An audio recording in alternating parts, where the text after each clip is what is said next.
भारत माता की मोर्शीचा असा आवाज कधीच नव्हता।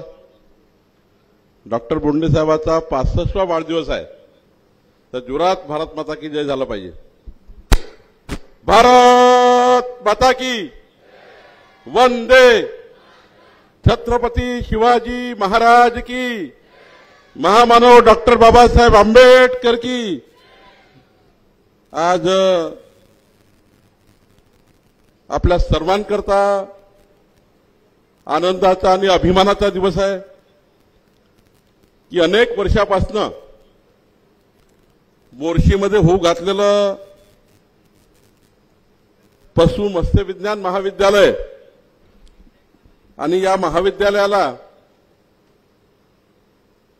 भूमिपूजन करण्याकरता या ठिकाणी आपल्या सर्वांमध्ये उपस्थित माननीय नामदार देवेंद्रजी फडणवीस साहेब, आपले मंत्री नितेशजी राणे साहेब, मान्य अनिल बोंडेजी, उमेश यावलकरजी, प्रताप अडसडजी, राजेश वानखेडेजी, प्रवीण तायडेजी, केवरराम काडेजी, नवनीत राणाजी, रामदास तळतजी, चैनसुख संचेतीजी, श्वेता सिंगलजी, आशिष येरकरजी, सौम्या चांडकजी, संजिता मोहपात्रा, वसुधाताई बोंडे, माधुरीताई मिटांगे, रविराजी देशमुख, नितीनजी धांडे, प्रभुदास भिलावेकर, रमदासदाई चव्हाण, साहेबराव तट्टे, डॉक्टर काविटकर, डॉक्टर मनोहरराव अंडे, अमित कुबडे, तुषार भारती, निविताताई चौधरी, जयंती डेहनकर, बादल कुलकर्णी, दिनेश सूर्यवंशी, शिवराय कुलकर्णी, चंद्रशेखर भोयर, नितीनजी गुळदे, किरणजी पातुरकर, किरणताई महल्ले, प्रमोदजी कोरडे, शिरीषजी उपाध्याय, नितीन कुरेकर, मीनाताई ठाकूर, अनेक मान्यवर या ठिकाणी बसलेले आहेत।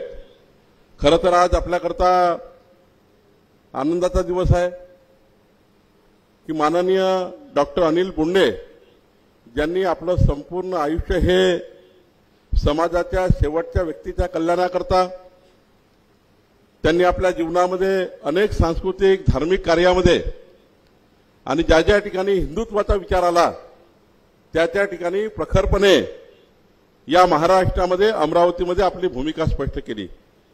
खरं तर डॉक्टर अनिल बोंडे यांनी आपल्या संपूर्ण परिवार आणि संपूर्ण परिवारातील आमच्या वहिनी असतील, आमच्या परिवारातल्या आमच्या ताई असतील, या सर्वांनीच आपल्या स्वतःचा परिवार समाजाकरता वाहून घेतलेला आहे।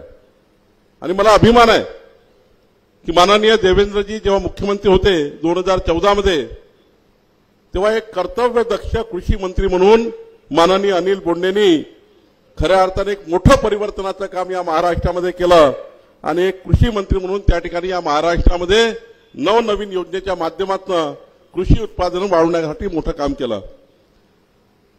आज डॉक्टर अनिल बोंडे हे माननीय प्रधानमंत्री मोदी यांच्या नेतृत्वातल्या सरकारमध्ये अत्यंत लोकप्रिय खासदार म्हणून काम करत आहे। आपण जेव्हा बघितलं की डॉक्टर बोंडे आपल्या विदर्भाची, आपल्या अमरावतीची, आपल्या महाराष्ट्राची बाजू मांडतात आणि सरकारकडनं, केंद्र सरकारकडनं मोठ्या प्रमाणावर त्या ठिकाणी आपल्या भागाच्या विकासाचे प्रकल्प आणि खास करून शेतकऱ्याच्या विकासाकरता त्यांनी केलेलं कार्य हे अत्यंत आपल्या सर्वांना प्रत्येक घरापर्यंत माहिती आहे। मला या गोष्टीचा अभिमान आहे की माननीय देवेंद्रजींनी आज त्यांना जेव्हा वेळ दिला तेव्हा खऱ्या अर्थाने एक विकासाचं व्हिजन असलेला नेता अनिल बोंडे यांनी 210 कोटी रुपयाचं हे या ठिकाणी विद्यालय तेव्हा मंजूर करून घेतलं। मग एकीकडे विकासाची चालना देण्याकरता आणि अनिल बोंडेंचं अभिष्ट चिंतन करण्याकरता माननीय देवेंद्रजी फडणवीस साहेब या ठिकाणी आले। मी मोर्शीकरला पुन्हा एकदा विनंती करतो की आदरणीय मुख्यमंत्री देवेंद्र फडणवीसजी ज्यांनी 2029चा विकसित महाराष्ट्र, 2035चा विकसित महाराष्ट्र, 2047चा विकसित महाराष्ट्र आणि देशातला सर्वात उत्तम आणि उत्कृष्ट राज्य बनण्याचा निर्णय घेतला, त्याबद्दल माननीय देवेंद्रजींचं आपण जोरात टाळ्या वाजवून सर्वांनी स्वागत करावं अशी आपल्याला या ठिकाणी खऱ्या अर्थाने विनंती करतो। मी यावेळी जास्त वेळ घेणार नाही, पण या ठिकाणी डॉक्टर अनिल बोंडेंनी अत्यंत महत्वाची बाब मांडली। त्यांनी सांगितलं की अनिल बोंडेंनी ठरवलंय की त्यांच्या खासदार निधीमधनं या अमरावती जिल्ह्यामध्ये 50 गावामध्ये छत्रपती शिवाजी महाराजांचे उद्यान तयार करायचं आणि हे अत्यंत महत्वाचं कार्य आज त्यांनी आपल्या जन्मदिवसानिमित्त या ठिकाणी घोषित केलं की छत्रपती शिवाजी महाराजांचे 50 स्मारक त्या ठिकाणी या ठिकाणी उद्यान बांधण्याचं काम ते करणार आहे। म्हणून डॉक्टर अनिल बोंडे करता सुद्धा आपण सर्वांनी एकदा जोरात टाळ्या वाजवून डॉक्टर अनिल बोंडेचे आपण अभिनंदन करूया। खरं तर या ठिकाणी मला अभिमान आहे की मागच्या वेळी माननीय देवेंद्रजी काही लोकांनी या ठिकाणी नौटंकी केली, आंदोलन केले, उपोषण केले, त्यांनी कधीच त्या ठिकाणी मंत्री म्हणून काम करताना या अमरावतीचा विचारच केला नाही। या अमरावतीला अनेक मंत्री मिळाले, अनेक लोक मिळाले, पण खोटारडेपणा एवढा की आंदोलन करायचं, आंदोलनामध्ये नाटकं करायचे। पण या ठिकाणी मला अभिमान आहे माननीय देवेंद्रजींनी दिव्यांग जे आपले लाभार्थी आहेत, दिव्यांग व्यक्ती आहेत, दिव्यांग परिवार आहे, त्या दिव्यांग परिवाराला 1,500 रुपये महिना मिळायचा। पण माननीय मुख्यमंत्री देवेंद्र फडणवीसजींनी यावर्षीपासून आता 1,500 ते 2,500 रुपये महिना आपल्या दिव्यांगांना मिळवून देण्याकरता या ठिकाणी एक मोठा कार्य या मागच्या बजेटमध्ये केलं। त्याबद्दल अमरावतीच्या या भूमीतनं मी त्यांचे आभार मानतो। खरं तर देवेंद्रजी या ठिकाणी मोठी मागणी शेतकऱ्याच्या कर्जमाफीची होती। खरं तर तुमची पहिल्यापासून भूमिका आहे की शेतकरी कर्जमुक्त झाला पाहिजे, शेतकऱ्यावर कर्ज असू नये। पण काही लोक फार्म हाऊस बांधतात, शेतामध्ये खूप कर्ज उचलतात, मोठ्या प्रमाणावर करोडपती अरबपती लोक शेतकरी त्या ठिकाणी आपल्या जमिनीतनं मोठ्या प्रमाणावर कर्ज उचलतात। माननीय देवेंद्रजींनी एवढंच सांगितलं होतं, मी नक्की कर्जमाफी करणार आहे, पण अशा शेतकऱ्याची कर्जमाफी करणार आहे ज्या शेतकऱ्याला कर्जमाफीची गरज आहे, समाजाच्या शेवटच्या गरीब माणसाच्या पाठीची सरकार उभं राहणार आहे। आणि म्हणून माननीय देवेंद्रजींनी खऱ्या अर्थाने एक समिती तयार केली आणि या समितीच्या माध्यमातून ते आपल्या भाषणात सांगतील। पण या ठिकाणी काही लोक नौटंकी करतात म्हणून मी सांगतो आहे, देवेंद्रजी आपण जी समिती केली आहे मला विश्वास आहे ही समिती ज्या व्यक्तींना, ज्या शेतकऱ्यांना कर्जमाफीची खरी गरज आहे त्या शेतकऱ्याची कर्जमाफी करण्याची शिफारस ही समिती करेल। आणि मला विश्वास आहे की आपण या महाराष्ट्राला, या अमरावतीला, या मोर्चेला शब्द दिला आहे की पुढच्या काळामध्ये, आमच्या सरकारच्या काळामध्ये शेतकरी कर्जमुक्त होतील। निश्चितपणे ज्या शेतकऱ्याला कर्जमाफीची गरज आहे असा शेतकरी कर्जमुक्त झाल्याशिवाय राहणार नाही, असा विश्वास या ठिकाणी आपल्याकडनं निश्चितपणे मी व्यक्त करतो। मला अभिमान आहे मोर्शीकरांचा, वरुडकरांचा। तुम्ही उमेश यावलकर सारखा अत्यंत इमानदार सज्जन कार्यकर्ता एक आमदार म्हणून निवडून दिला।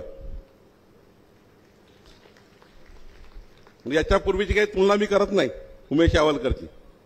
याच्यापूर्वी कोण कोण होतं आपल्याला माहिती आहे आणि कसं होतं माहिती आहे। डॉक्टर बोंडेचा कार्यकाळ सोडला।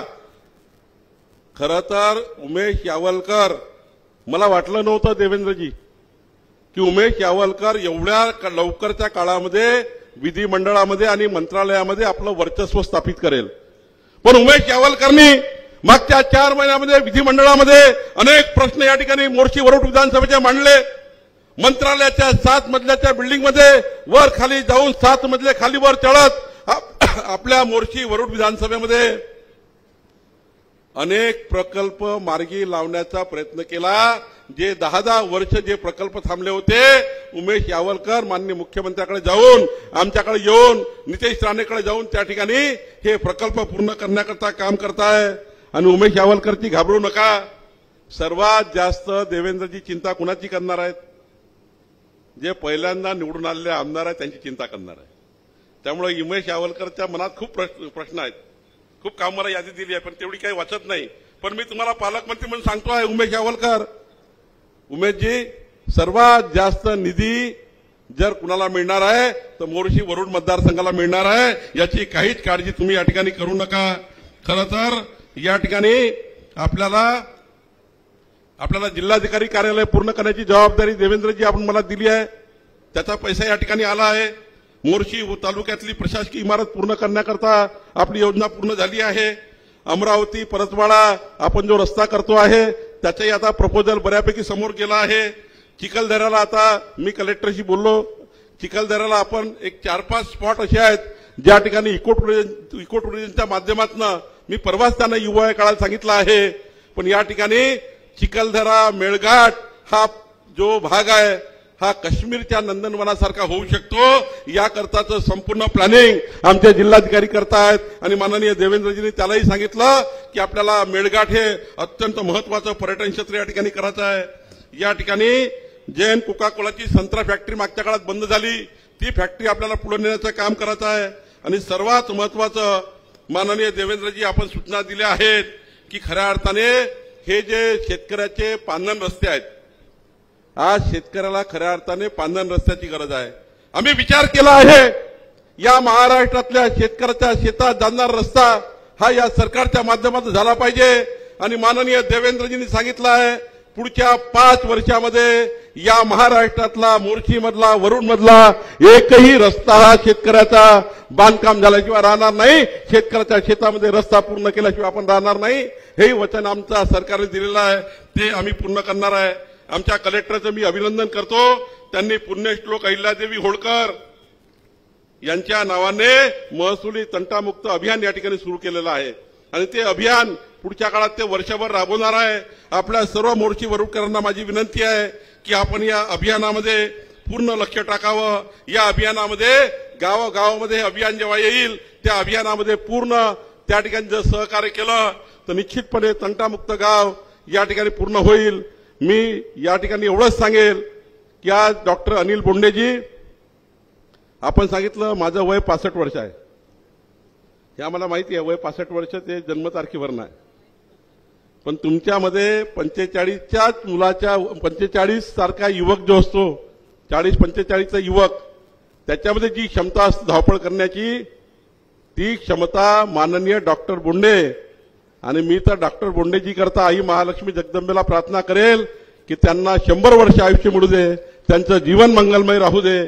त्यांनी विचार केलेले सर्व प्रकल्प आमचे मुख्यमंत्री पूर्ण करतील, कारण माननीय मुख्यमंत्र्यांचं खूप प्रेम आपल्यावर आहे। निश्चितपणे जेव्हा जेव्हा तुम्ही जे जे मागितलं ते माननीय आमच्या मुख्यमंत्री महोदयांनी पूर्ण केलं। आणि आता तर नितेश राणेच त्या ठिकाणी त्या खात्याचे मंत्री आहे। नितेश राणे मंत्री असल्यामुळं माननीय देवेंद्रजींनी सांगितलं, मी सांगितलं, आणि माझा विश्वास आहे की आज भूमिपूजन झालं आहे, आपल्या सरकारच्या काळामध्ये हा प्रकल्प पूर्ण होईल। आणि पालकमंत्री म्हणून जी जबाबदारी माननीय मुख्यमंत्र्यांनी मला दिली आहे ती जबाबदारी निश्चितपणे पार पाडण्याचा मी प्रयत्न करील, एवढंच या ठिकाणी सांगतो आणि थांबतो। धन्यवाद। पालकमंत्री महोदय धन्यवाद। माननीय मुख्यमंत्री महोदय, काल रात्री 10 वाजता उभ्या भारताने मंडळी